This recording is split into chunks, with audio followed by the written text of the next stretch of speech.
journey through 9 centuries of history. After the Norman conquest, as the fog-laden horizon of London witnessed the dawn of a new era in English history, William the Conqueror made a decision that would forever alter the landscape of British power. In the year 1078, he ordered the construction of what would become one of the most formidable fortresses in history, the Tower of London.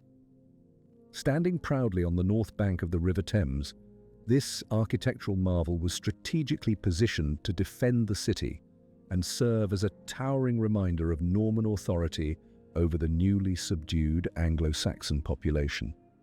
The Anglo-Saxon Chronicle recorded the reaction of the locals in that same year. The king built the Great Tower in London, and many counties that owed labour service were harshly oppressed during the castle's construction. At its heart rose the White Tower, the central keep of the fortress, a true testament to Norman ingenuity.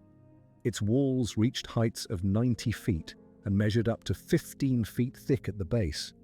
Constructed with Kentish limestone and reinforced with carn stone imported from William's native Normandy, the distinctive Norman architectural style, with rounded arches and sturdy cylindrical pillars, created an imposing silhouette that dominated the medieval skyline of London. The tower's base measured an impressive 118 by 105 feet, making it the largest building of its kind in Christian Europe. Gundulf, Bishop of Rochester, known as the Builder Bishop, oversaw the construction and introduced innovative features such as a fortified entrance, accessible only by wooden stairs that could be destroyed in the event of an assault. The Chapel of St. John, nestled within the White Tower, remains one of the finest examples of Norman ecclesiastical architecture in England. Over time, successive monarchs expanded the original structure, each adding their own architectural flourishes and defensive upgrades. During his brief returns from the Crusades, Richard the Lionheart initiated the construction of the moat in 1190. His brother, King John, strengthened the defences further. But it was Henry III who truly transformed the tower, adding the Wakefield and Lanthorn towers and creating luxurious royal lodgings adorned with colourful tapestries and intricate paintings. According to royal records from 1236, Henry ordered the Queen's chamber walls to be painted with roses and decorated with branches of summer and winter. In 1235, the royal menagerie was established, housing exotic animals including a polar bear, gifted by the King of Norway in 1252.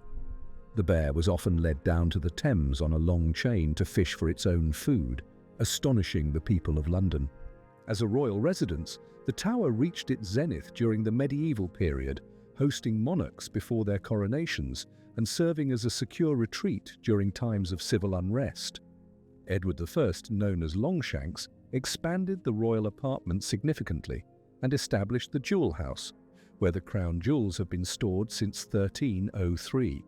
Among these priceless treasures is the famed Cullinan diamond, weighing 3,106 carats in its uncut form, the largest gem-quality diamond ever discovered. The imperial state crown alone contains 2,868 diamonds, 273 pearls, 17 sapphires, 11 emeralds, and 5 rubies. In 1671, Colonel Thomas Blood nearly succeeded in stealing the crown jewels while disguised as a clergyman.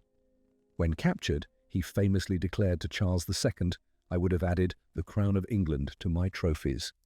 Surprisingly, the king pardoned him and granted him lands in Ireland worth £500 annually. The tower also served as the royal mint from the late 10th century until 1810. Records from Master William Chamberlain in 1279 reveal that over 4 million silver pennies were minted at the tower in a single year, a testament to its economic importance in medieval England. During Elizabeth I's reign, the royal armouries housed enough weapons and armour to equip 15,000 men. In 1605, master craftsman Jacob Halder, who worked at the tower from 1576 to 1608, produced some of the most ornate parade armours ever made, including the famously engraved silver armour for Sir James Scudamore, which would today cost the equivalent of a modern luxury car. As political tensions rose through English history, the tower's role evolved, from royal residence to state prison. The first recorded prisoner, Ranulph Flambard, Bishop of Durham, made a daring escape in 1101 by climbing down a rope smuggled in a wine barrel after hosting a feast for his guards. His escape led to a series of upgrades in tower security, including iron bars on windows and additional guard posts. The poet Charles, Duke of Orléans, captured at the Battle of Agincourt in 1415, spent 25 years imprisoned in the tower, during which he composed some of the finest French medieval poetry. One of his verses reads, "Go, my song, born of my tower of sorrow, find my lady and tell her I yet live." The Wars of the Roses marked a turning point in the tower's legacy, increasingly associating it with imprisonment and execution. The Salt Tower, built in the 1230s, gained notoriety for holding prisoners accused of witchcraft, while the Beauchamp Tower became known for its poignant prisoner graffiti, such as the single word Jane, believed to have been carved by Lord Guildford Dudley, husband of Lady Jane Grey, before their execution in 1554. The walls whisper countless stories. Philip Howard, 13th Earl of Arundel, carved the Latin phrase "Quanto plus afflictiones pro Christo in hoc seculo, tanto plus gloriae cum Christo in futuro." The more afflictions we endure for Christ in this world, the more glory with Christ in the next. Before his death in 1595.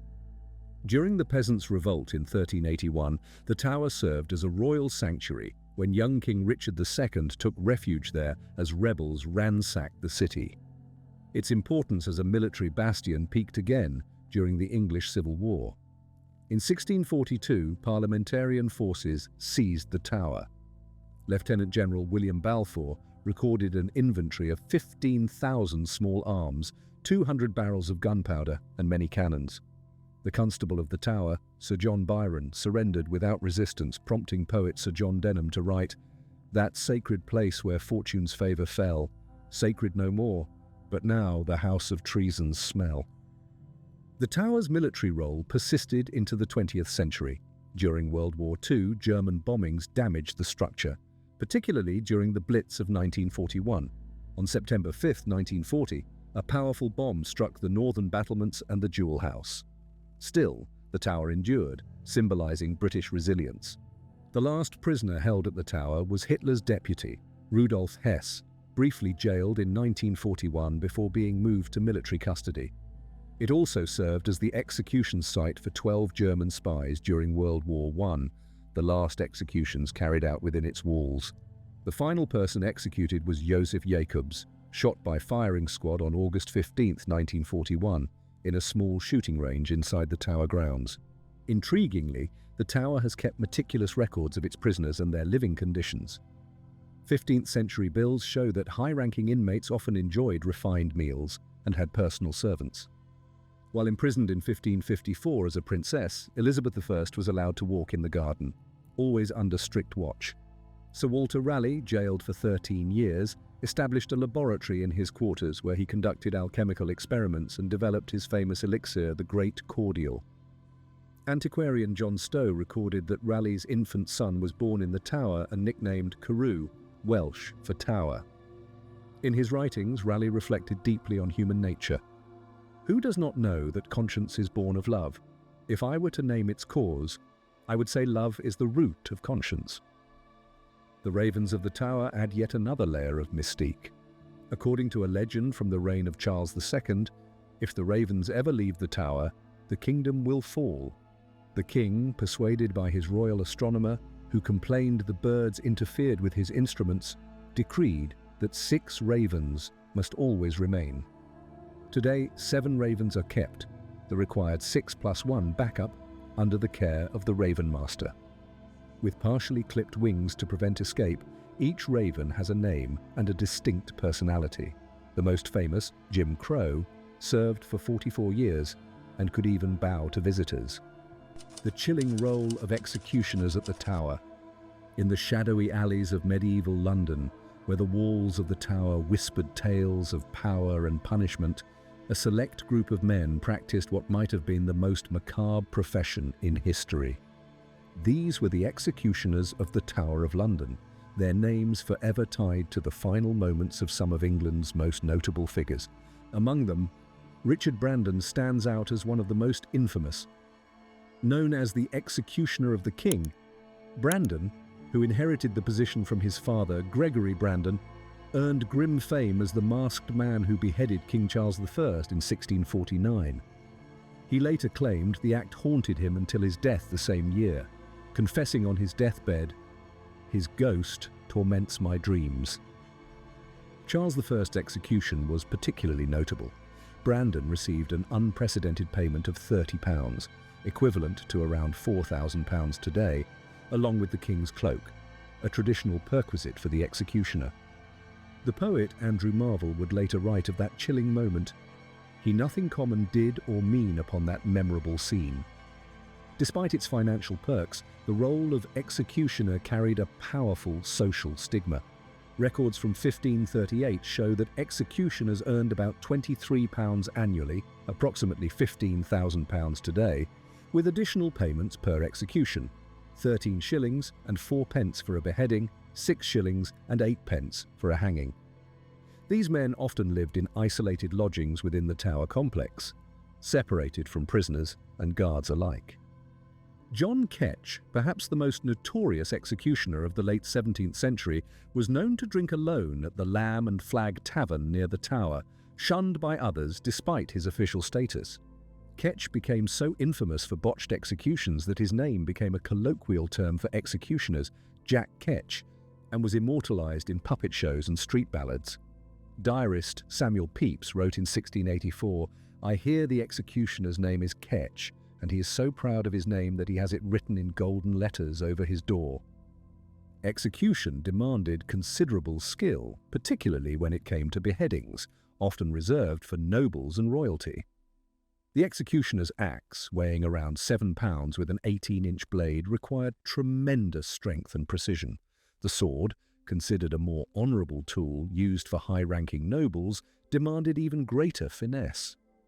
The execution of Anne Boleyn in 1536 was carried out by a specially summoned French swordsman from Calais, famed for his swift technique. Henry VIII spared no expense, paying the modern equivalent of £23,000 to ensure a clean death for his second wife. The Frenchman Jean Rambaud was known for his method of distracting the condemned by asking them to look away moments before striking. Anne Boleyn's final words reflected this practice. "Thus I take my leave of the world and of you all. I heartily desire you to pray for me." Witnesses reported that even as the blade fell, her lips were still moving in prayer. The scaffold itself was a carefully crafted stage of death, typically raised 15 feet to allow the public a clear view. The execution of Lady Jane Grey in 1554 drew thousands of spectators. Contemporary accounts describe her walking calmly to the scaffold with a prayer book in her hands. The execution block, made of solid oak, featured a curved groove to cradle the neck. It was scrubbed thoroughly before each execution and often covered in straw to absorb blood. The Tower Green, reserved for private executions, measured roughly 33 by 24 feet, with the scaffold positioned to catch the morning light. The execution of Sir Thomas More in 1535 took place at dawn. He famously joked with his executioner, "I pray you, sir, see me safe up, and for my coming down, let me shift for myself." Thomas Andrew, the carpenter who built many of the Tower's scaffolds between 1480 and 1509, kept detailed records. Each platform required 650 nails and 47 planks of wood, costing around £4. Rituals and superstitions filled the grim role of the executioner. Documents from 1578 reveal that some executioners asked forgiveness from their victims before the fatal blow. Others drank heavily the night before to steady their nerves. The executioner of Catherine Howard, Henry VIII's fifth wife, reportedly practiced on sheep carcasses to ensure a clean strike. Francis Redkill, who served between 1485 and 1505, kept a detailed diary of his preparations, including the ritual of sleeping with his axe beneath his pillow and reciting a prayer, "Grant me strength to serve justice with mercy." Executioners held many superstitions. Some kept a piece of used hanging rope, believing it brought good luck. William Marwood, an executioner from a later era, upheld this tradition, writing, "The rope of the hangman holds power beyond death. It speaks to those who listen." The psychological toll was severe. Thomas Derrick, a convicted criminal pardoned in exchange for becoming an executioner, later wrote in his personal diary, discovered in 1862, "Every night I see their faces, noble and common alike, just before the blade falls." His diary offers a rare window into the minds of professional killers and the human cost of their deadly duty. Edward Dennis, who served from 1593 to 1605, was known to attend church twice daily and tend a small herb garden to calm his spirit.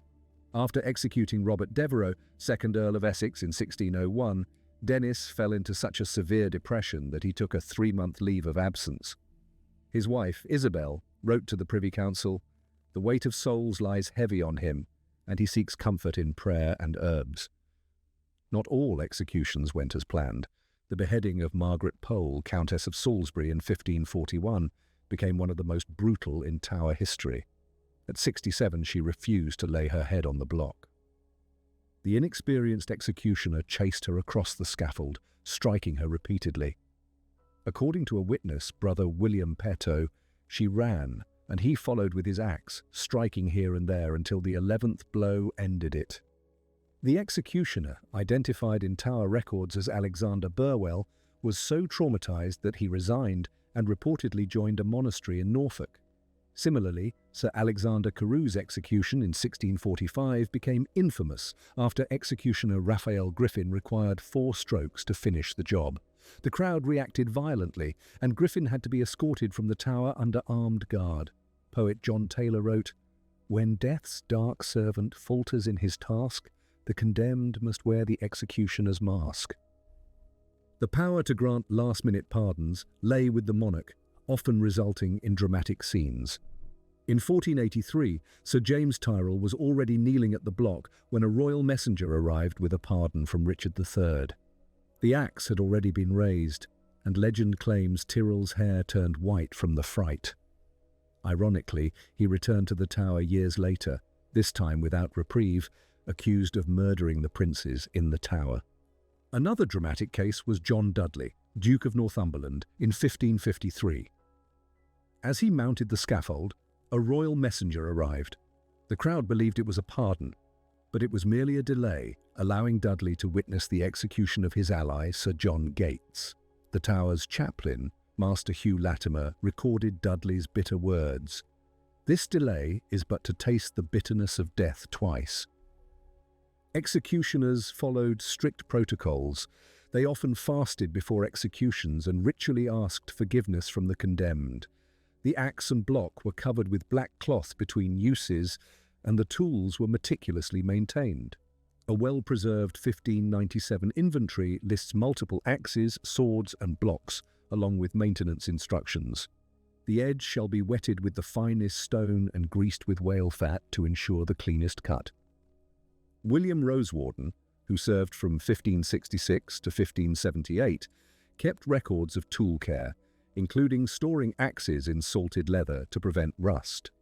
His manual, discovered in Tower archives in 1921, described testing blades on wine-filled gourds to mimic the resistance of human neck tissue. Even the executioner's attire followed strict codes. They wore a black mask, not so much for anonymity as to symbolize death's impartiality. Their clothing was usually black or dark grey, with leather aprons to guard against blood. On special occasions, like royal executions, they wore ceremonial black velvet hoods. Thomas Howard, named executioner in 1601, recorded the costs of his official garments: 2 fine leather masks at 4 shillings each, a velvet hood at 15 shillings, and Spanish leather boots at 8 shillings. The last words of Mary, Queen of Scots, in 1587 referenced this solemn attire: "I beg you to dispatch me quickly, and let your black robes be the last I see of this world." The executioner's duty extended beyond death. They were responsible for disposing of the body and belongings, often keeping certain items as perquisites of the job. After Sir Walter Raleigh's execution in 1618, executioner Richard Cook claimed his velvet cloak and silk doublet as payment. By 1600, a detailed perquisite schedule existed. Rings and jewels were returned to the family, but clothing and personal items belonged to the executioner. This led to the grim tradition of nobles wearing their poorest garments to avoid enriching the man who would take their life. Sir Thomas Wilson, a lieutenant of the Tower, wrote, "They come to die in rags, though they lived in silk, for none would enrich the man who ends their breath." The most dramatic executions in the history of the Tower. Across the centuries, within the ancient stones of the Tower of London, where ravens still guard centuries of dark secrets, some of the most dramatic final acts in British history unfolded. In this theatre of power, betrayal, and ultimate sacrifice, the Tower bore witness to stories that still echo through time. As medieval chronicler Matthew Paris wrote in 1236, "The Tower of London is a place where many enter, but few leave with their lives." The Tower's first recorded execution was that of William de Morisco in 1242, drawn and quartered for piracy and murder. This act would set the stage for centuries of judicial bloodshed within these walls. Yet perhaps no execution has captured the imagination more than that of Anne Boleyn, Henry VIII's second wife, whose fate was sealed on May 19, 1536. After spending her final days in the Queen's house, specifically room number 15, she fluctuated between hysteria and startling composure. Observers described how Anne walked to her death with a strange grace in her step. During her imprisonment, she was attended by 4 ladies, including Lady Mary Kingston, wife of the Tower's constable Sir William Kingston, who reported her behaviour in detailed letters to Thomas Cromwell. In one such letter, Kingston recounted a macabre jest. She said she heard the executioner was very good, and she had a little neck, at which point she placed her hands around her throat and laughed heartily. Even her enemies acknowledged her courage. Spanish Ambassador Eustace Chapuis, no friend of Anne, wrote, "Even her enemies must confess she died with great bravery." Her execution was unique in English history. Rather than an axe, a skilled French swordsman named Jean Rambaud, specially summoned from Calais, performed the act for £23, around £7,000 in today's money. Renowned across Europe for his swift and precise technique, he arrived in London 3 days prior and reportedly practiced on sheep carcasses at the Hung, Drawn and Quartered Tavern near the Tower. The poet Thomas Wyatt, imprisoned in the bell tower at the time, watched the execution from his window. Later, he wrote the haunting line, "These bloody days have broken my heart." According to Sir William Kingston, who witnessed the moment, the sword was so sharp and the strike so swift that Anne's head was severed before her lips had finished their final prayer. Just 18 years later, another queen met her fate on Tower Green, the teenage Lady Jane Grey. Her reign of 9 days remains one of the most tragic footnotes in English history. On February 12, 1554, the 17-year-old girl was led to the scaffold, her small frame wrapped in a black gown that, according to Tower expense records, cost 12 shillings to make. Dr. John Feckenham, who tried to convert her to Catholicism in her final days, wrote that she spent her last hours reading from a small velvet-bound prayer book given to her by Lieutenant John Bridges of the Tower. Inside, she inscribed a final message to her father. "Though you desire my death, Father, you shall find your punishment in time." That book still survives today in the British Library. Italian merchant Battista Spinola, present at her execution, wrote, "The sweetness of her countenance surpassed all that any mortal has shown in the hour of death." Another pivotal moment was the execution of Sir Thomas More on July 6, 1535. Refusing to acknowledge Henry VIII as supreme head of the Church of England, More spent 14 months imprisoned in the bell tower. By candlelight, he wrote his final works with charcoal on scraps of paper secretly passed to him by his daughter Margaret. Tower records reveal he was charged 1 penny a day for food and fuel, though his family was permitted to bring him extra provisions. His cell, measuring just 13 by 15 feet, can still be visited today, complete with its original stone fireplace and primitive latrine. Ambassador Chapuis noted that More's wit remained sharp even in captivity. When his wife begged him to submit to the king, he quipped, "Is not 20 years of life enough for you, woman?" His son-in-law William Roper recorded that upon learning his sentence had been changed from hanging to beheading, More joked, God forbid the king should use more such mercy with any of my friends. But perhaps the Tower's most enduring mystery is the fate of the princes in the Tower, 12-year-old Edward V and 9-year-old Richard, Duke of York. Sir James Tyrrell, executed in 1502, confessed under torture to murdering the boys on Richard III's orders. He claimed they were smothered with pillows and buried at the foot of a staircase. Tudor chronicler Polydore Virgil recorded that the princes were last seen playing with a ball in the Tower Gardens in August 1483, never to be seen again. The royal physician, Dr. Argentine, the last known person to see Edward alive, reported the boy had said, "I believe death is near." In 1674, skeletons were discovered beneath a staircase in the White Tower. King Charles II ordered them interred in a marble urn designed by Christopher Wren in Westminster Abbey. In 1789, workmen accidentally broke the tomb and found one skeleton measuring 4 feet 11 inches, matching Edward's estimated height at death. The difference between Tower Hill and Tower Green executions reflected the rigid social hierarchy of medieval and Tudor England. Tower Hill's scaffold stood 15 feet tall and could accommodate up to 10,000 spectators. The execution of Jack Cade's followers in 1450 drew such massive crowds that several people were crushed to death. Maintained by the City of London at a cost of £4 annually, the scaffold became a permanent fixture. Tower Green, by contrast, offered a more intimate, somber setting, rarely exceeding 200 witnesses. Spanish envoys wrote of Catherine Howard's execution in 1542. The privacy of the place made it even more terrible, as if death whispered instead of shouting. The Green had its own peculiar customs and rituals. The block itself was crafted from solid English oak by Tower carpenter John Ripley, who was paid £2 for each new one. Lady Rochford, executed alongside Catherine Howard, is said to have fainted at the sight of the block and had to be revived with smelling salts before her death could proceed. Tower surgeon Thomas Vickery received 33 shillings and 4 pence for attending each execution, though his services were rarely required. As diarist Edward Hall wrote in 1542, death in the Tower was administered with nothing more than ruthless efficiency. The ghostly residents and restless souls of the Tower. When dusk falls and the last tourists have departed, the Tower of London transforms from a historical monument into a realm where the past refuses to rest. Since 1078, these ancient stones have witnessed centuries of torture, executions, and intrigue, giving rise to what many consider one of the most haunted places in Britain.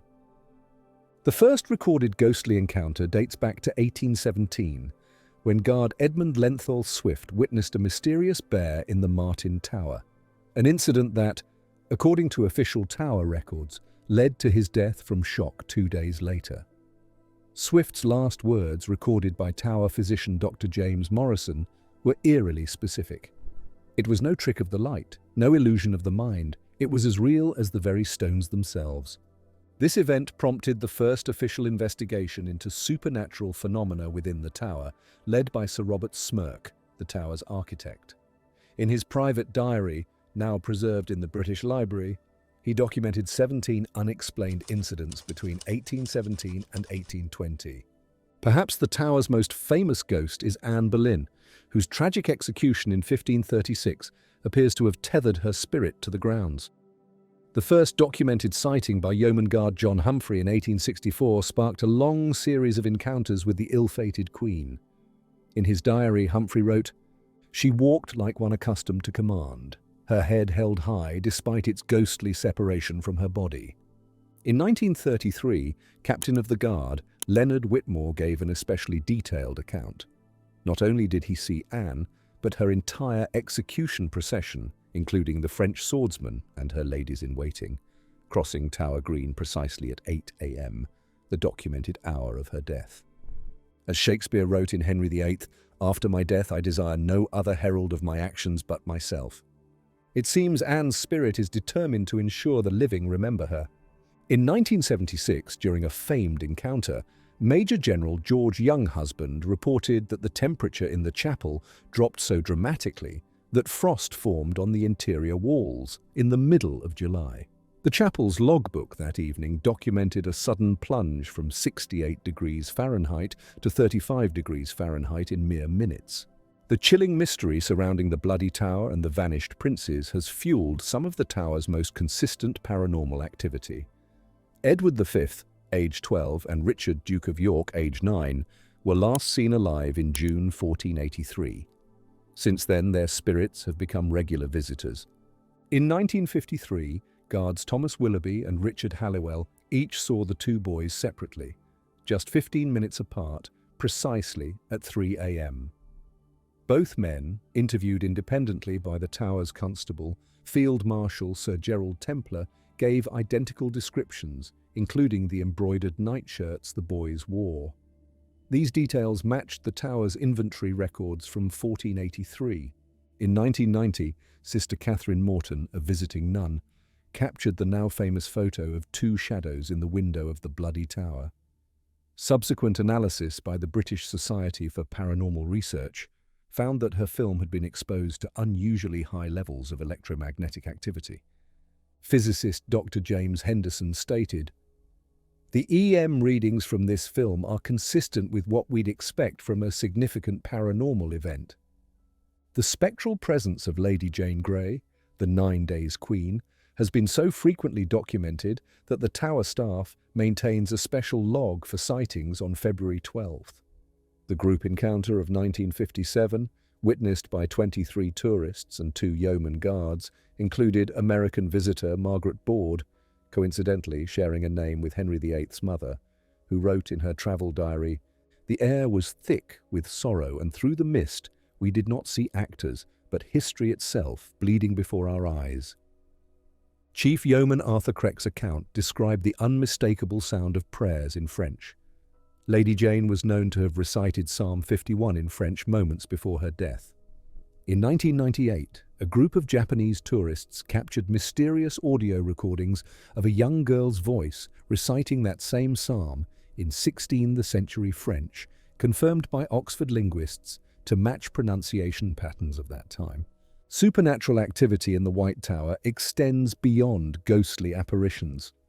The building's medieval architect, Gundulf of Rochester, is said to appear during renovations, most recently in 2011, when Mason James Harper reported detailed conversations with a Norman knight concerned about the mortar mixture. A 1999 study led by Dr. Elizabeth Chambers of the Society for Temperature Research recorded not only cold spots but electromagnetic fluctuations aligned precisely with the tower's historical execution sites. Where blood was spilled, Dr. Chambers noted, the air itself seems to remember. The most dramatic recording occurred at the site where Margaret Pole met her brutal end, showing temperature drops from 20 degrees Celsius to -5 degrees Celsius in seconds, accompanied by inexplicable audio-matching contemporary accounts of her execution. Sir Walter Raleigh's ghost has become such a fixture that some now refer to his old quarters as Walt's study. His spirit seems particularly active during scientific conferences. In 2018, during a Royal Society meeting, several physicists reported the scent of pipe smoke and murmured Latin calculations in an empty room. Security footage from that night showed not only a robed figure pacing, but unusual light phenomena. Cambridge physicists described them as consistent with theoretical models of spiritual energy manifestation.